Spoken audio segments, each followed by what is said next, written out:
Welcome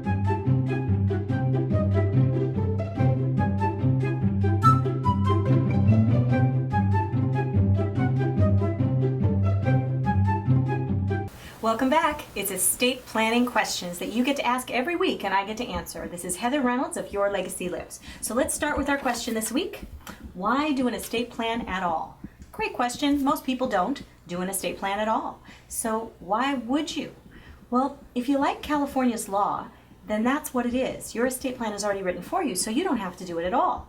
And that's what most people rely upon. But what they don't know is what California wills say, or what California law is when it comes to doing your estate plan for you. So let me tell you the story of what would happen right now if you were in the hospital and you couldn't sign your name and you couldn't pay your tax return and you couldn't pay your mortgage. California steps in. They freeze everything until somebody gets a court order so that the judge can supervise this person for the rest of your life while you're in the hospital so that they can actually take care of your finances. That means we're paying attorneys, we're paying accountants, and we're paying a judge for the rest of your life. That's California's plan for you. Why? So that California makes sure that nobody steals your money. So let's say you've just passed away. Well, California wrote a will for you, so you don't have to. Great idea. So now what happens? Everything's frozen. Nobody can touch anything for a couple of months until the court actually gives somebody a court order saying that they're in charge.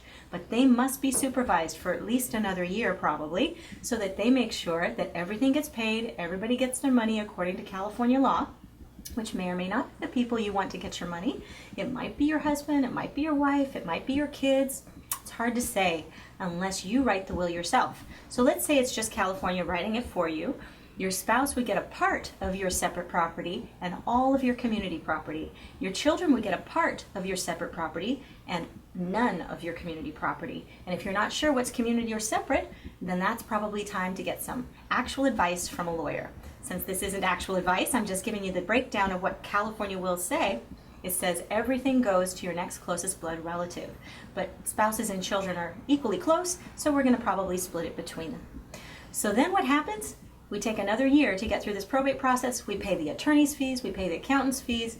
It takes forever, and finally at the end, your children aren't old enough to get the money. So at age 18, they'll get a huge lump sum of everything that's left over after we've tried to pay for their food, clothing, and shelter all these years without you.